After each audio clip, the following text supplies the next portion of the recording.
Hello, dear listeners, and welcome to our podcast.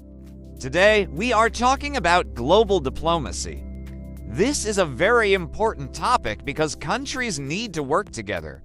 They solve problems, make peace, and help people.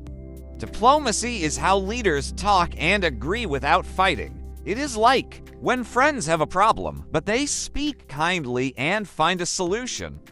Countries do the same. They send people called diplomats. Diplomats meet and talk about trade, security, and world issues. They try to understand each other. Good diplomacy helps the world stay peaceful. It is not always easy, but it is very important for everyone. Hi everyone, and I'm Sophia. Yes, James, that's right. Diplomacy is like a bridge between countries. It connects leaders and people from different cultures. When countries work together, they can solve big problems.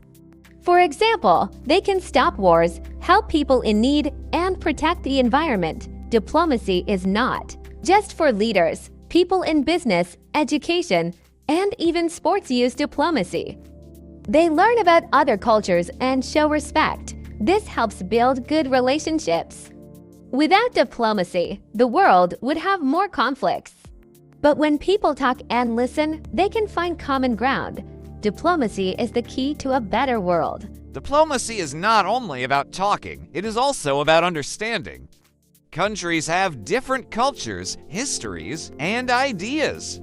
Diplomats must listen carefully and respect other opinions.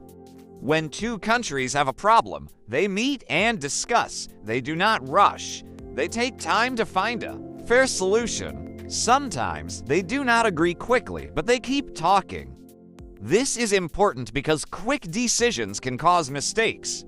Good diplomacy means finding solutions that help everyone. It is like solving a puzzle. Every piece must fit perfectly to make a complete picture. That's a great way to explain it, James. Diplomacy is also about trust. Countries must trust each other to work together.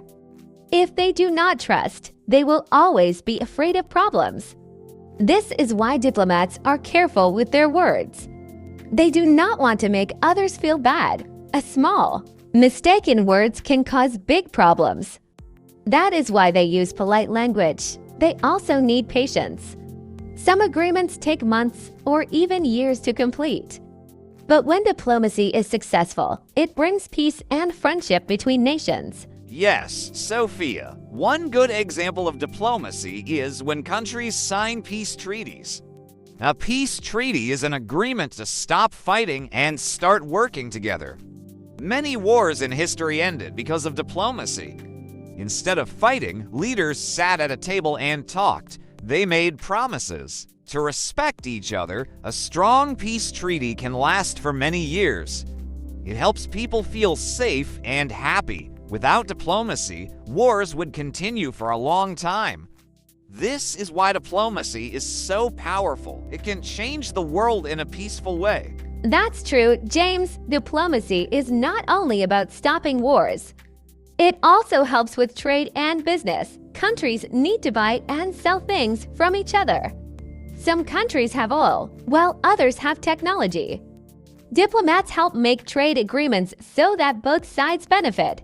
If there is a problem, they find a solution. This helps the world economy grow. When countries trade, they build strong relationships. This makes it less likely for them to fight. So, diplomacy is not just about peace.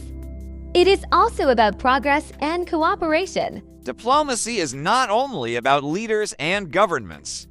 It also happens between regular people. This is called cultural diplomacy. When people from different countries meet, they share ideas, traditions, and values. This helps them understand each other better. For example, when students study abroad, they learn about a new culture. They make friends from different backgrounds. This creates a strong bond between nations. Also, musicians, artists, and athletes bring people together. A concert, a painting, or a football match can build friendships between countries. This kind of diplomacy is powerful because it connects people in a positive way. It shows that even if we are different, we can still respect and learn from each other. Yes, James, cultural diplomacy is very important. When people experience a new culture, they see the world differently. They understand that every country has its own way of life. This reduces misunderstandings and stereotypes. Stereotypes are false ideas about others, and they can create fear or hate. But when people meet and learn from each other, they see the truth. This helps create peace and cooperation. Schools, universities, and international programs play a big role in cultural diplomacy. They encourage students to explore new cultures and traditions. When young people grow up with this mindset, they become future diplomats in their own way. That's a great point, Sophia. Another example of cultural diplomacy is language.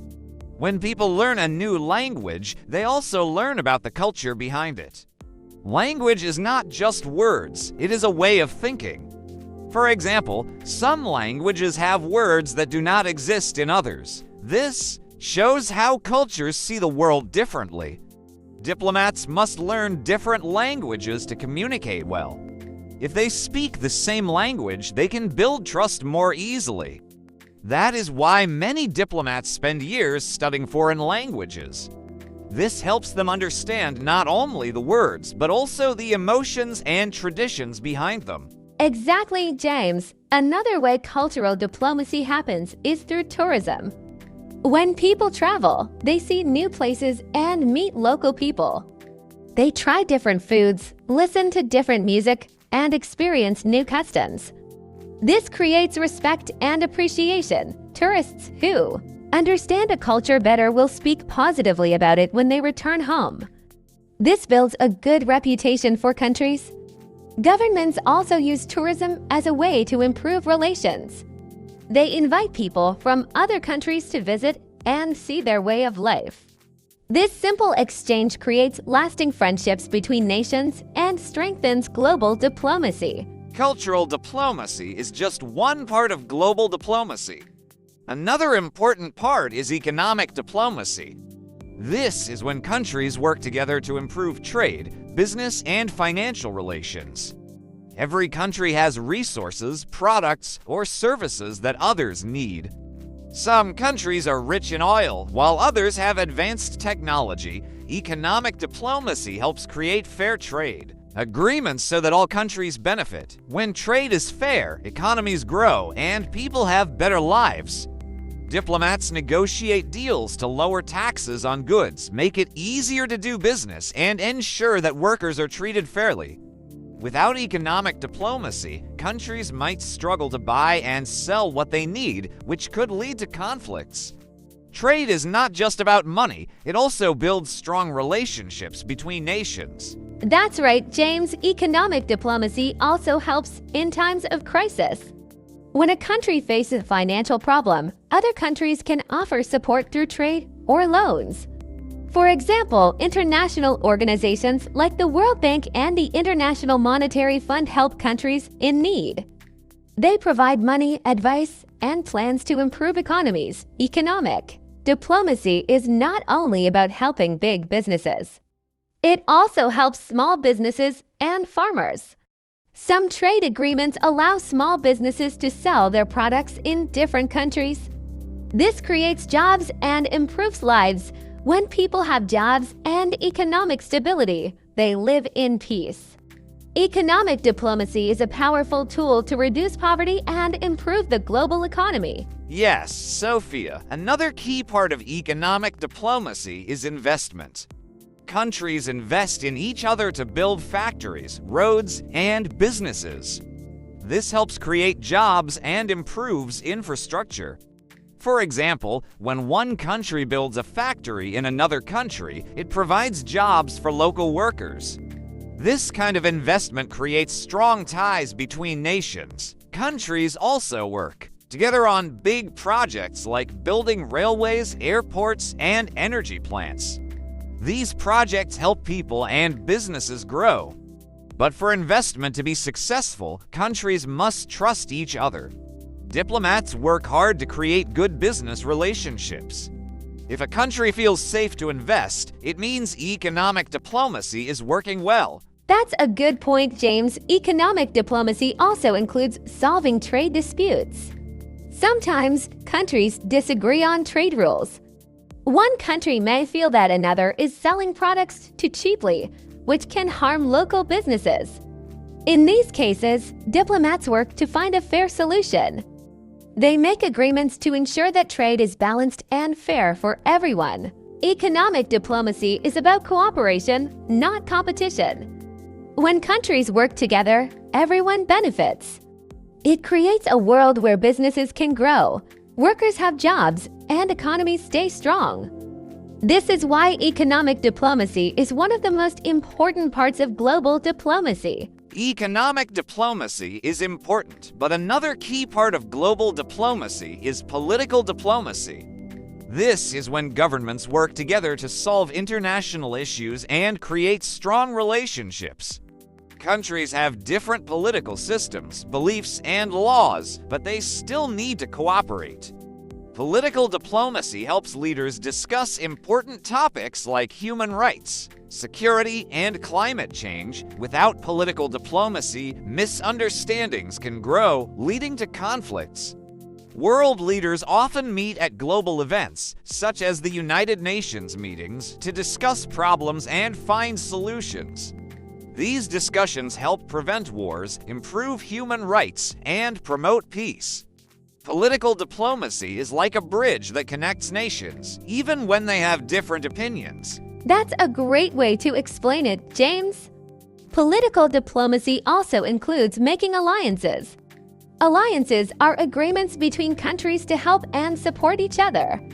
Some alliances focus on defense, while others focus on trade or environmental protection. One example is the United Nations, where countries work together to solve world problems. Another example is NATO, where countries agree to protect each other in case of danger. These alliances create trust and stability. Political diplomacy is not about one country winning or losing. It is about finding common goals and working together. Good political diplomacy helps prevent conflicts and makes sure all countries feel respected. Yes, Sophia, political diplomacy is also important in solving conflicts. Sometimes, two countries disagree over borders, resources, or other issues. Instead of fighting, they can use diplomacy to find a peaceful solution. Diplomats help them talk, negotiate, and sign agreements. For example, peace talks have helped end wars and create new partnerships between nations. Political diplomacy is not always easy. Some leaders may not trust each other, or they may have different interests. But skilled diplomats know how to build trust and create agreements that benefit both sides. Without political diplomacy, the world would have more wars and instability. That's very true, James. Political diplomacy also plays a role in global cooperation on big issues like climate change, health crises, and poverty. No single country can solve these problems alone. Countries need to work together, share resources, and make global policies. For example, during health emergencies, countries share medical supplies and knowledge. In climate discussions, leaders make agreements to reduce pollution and protect the environment. These actions show how political diplomacy helps build a better future. When countries cooperate, they create a safer, healthier, and more stable world for everyone. Political diplomacy is essential, but another important part of global diplomacy is humanitarian diplomacy. This focuses on helping people in need. When natural disasters, wars, or health crises happen, countries must work together to provide aid. Humanitarian diplomacy ensures that food, water, medicine, and shelter reach those who need them most. Governments, international organizations, and charities play a big role in this. Groups like the Red Cross and the United Nations send emergency help to affected areas. Diplomats negotiate with different governments to allow aid workers to enter conflict zones safely. Without humanitarian diplomacy, many people would suffer because they wouldn't get the help they need. It shows that diplomacy is not only about politics and trade, but also about human lives. That's right, James. Humanitarian diplomacy is based on kindness and cooperation. It is not about power or business. It is about saving lives. When a country faces a disaster, it may not have enough resources to help its people. Other countries step in and provide assistance. For example, when an earthquake or flood happens, many nations send rescue teams and supplies. This creates strong bonds between countries. Humanitarian diplomacy also includes helping refugees. When people must leave their homes because of war or danger, other nations provide shelter and support. Diplomacy helps create safe paths for refugees and makes sure they are treated with respect and care. Exactly, Sophia. Humanitarian diplomacy also helps in times of war. Even in conflict, some rules must be followed. Diplomats work to protect civilians, hospitals, and schools. They also negotiate safe zones where people can stay without fear. In addition, humanitarian diplomacy pushes for peace talks. When two sides are fighting, diplomats encourage them to stop and find a peaceful solution. Many wars have ended because of humanitarian efforts. Another example is during global health crises. When diseases spread, countries share medical supplies, research, and vaccines. This kind of diplomacy saves millions of lives and makes the world a safer place. That's a great point, James. Humanitarian diplomacy also fights against hunger and poverty. Many organizations work to provide food and education to poor communities. Countries donate money, technology, and knowledge to help others develop. They build schools, hospitals, and clean water systems in places that need them.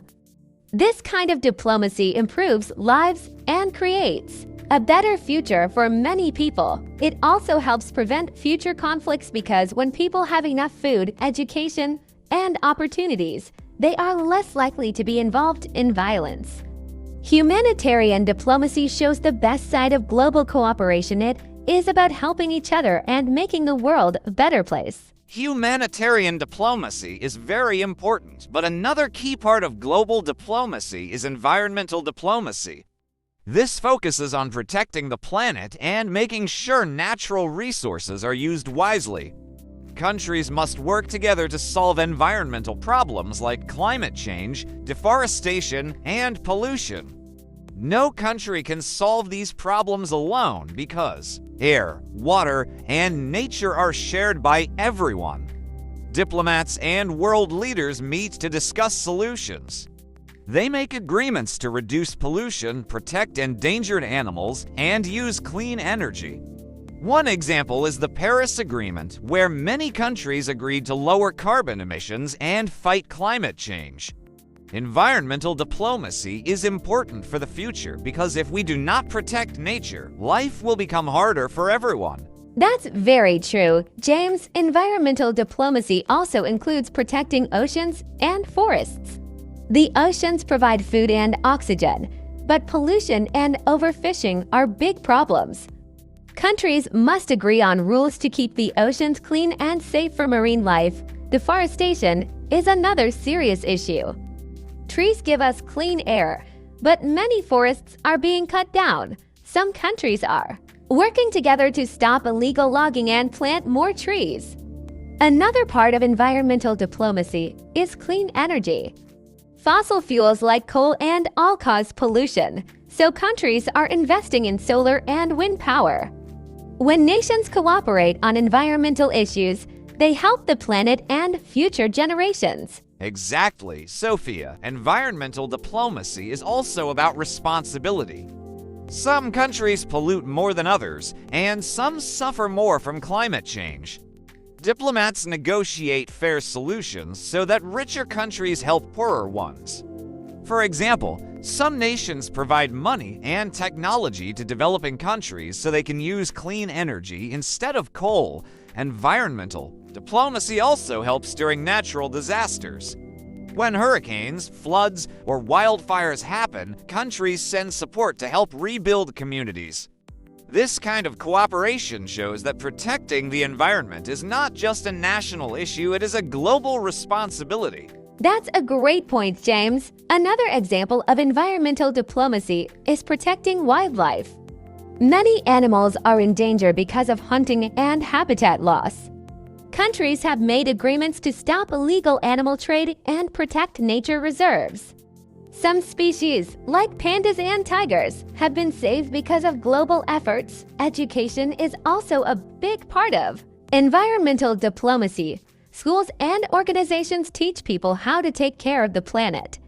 When people understand environmental problems, they make better choices.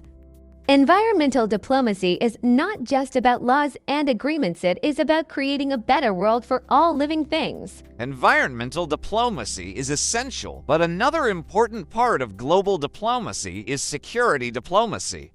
This focuses on keeping the world safe and preventing conflicts. Countries need strong relationships to stop wars, terrorism, and cyber threats. Diplomats work together to create agreements that protect people. One example is arms control agreements, where countries decide to limit or reduce dangerous weapons. This prevents conflicts from growing worse. Security diplomacy also includes peacekeeping missions. Organizations like the United Nations send peacekeepers to areas where there is violence. These peacekeepers help protect civilians and create stability. Without security diplomacy, the world would face more wars and violence, making life dangerous for many people. That's right, James. Security diplomacy is also about preventing conflicts before they start. Sometimes tensions between countries rise because of misunderstandings or political issues. Diplomats try to solve problems peacefully by talking and negotiating.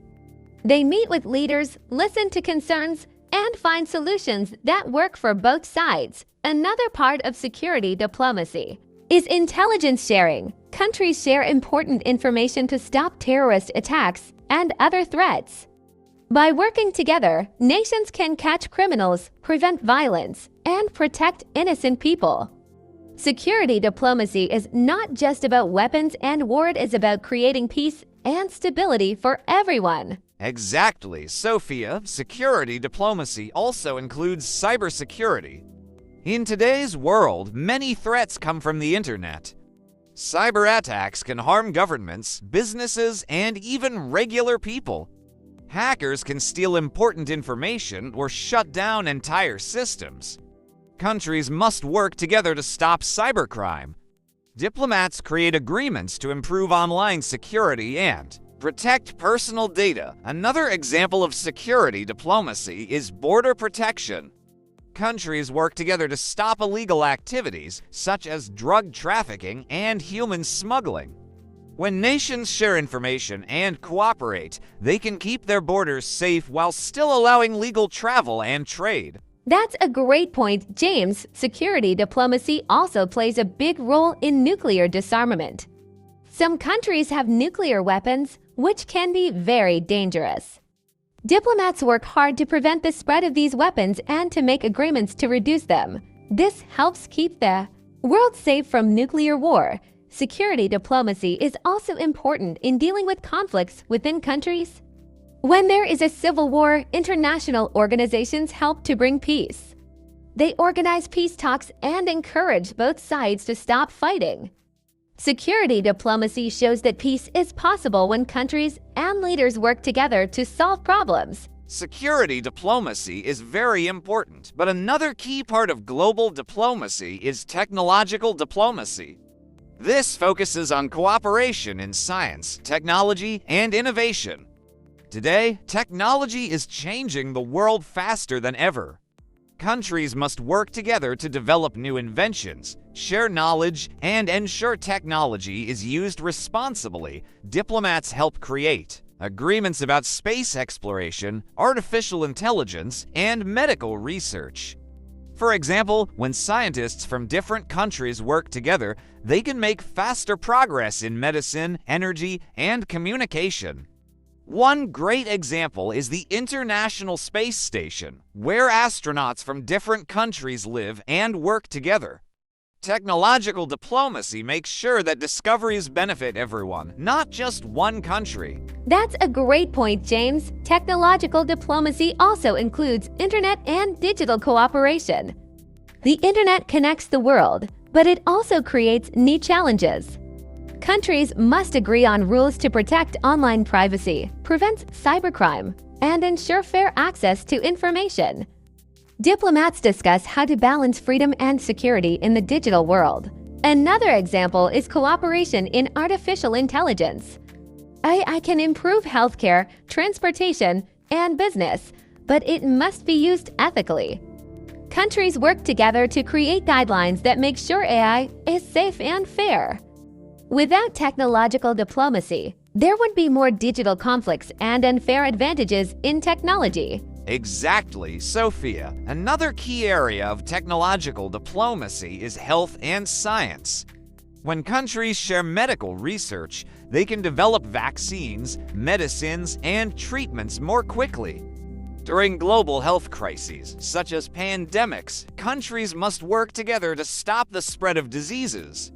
Scientists and diplomats communicate to share discoveries and distribute medical supplies. Also, technology helps solve environmental problems.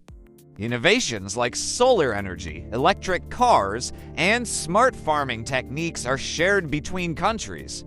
This allows the whole world to benefit from progress. Technological diplomacy makes sure that no country is left behind in scientific advancements. That's so true, James. Another example is space diplomacy. Space exploration is no longer just for one country, it is a global effort.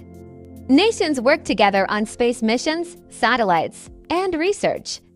They create agreements to prevent conflicts in space and ensure that space is used for peaceful purposes. Satellites also help with communication, weather forecasting, and disaster management. Countries rely on each other's technology to track storms, prevent accidents, and improve daily life. Technological diplomacy is one of the most exciting parts of global diplomacy because it shapes the future and helps the world progress together. Technological diplomacy is certainly fascinating, and it shows how important it is for countries to work together. As we've discussed throughout this podcast, diplomacy plays a huge role in keeping the world connected and peaceful. Now, to wrap up, we should highlight how diplomacy influences everyday life.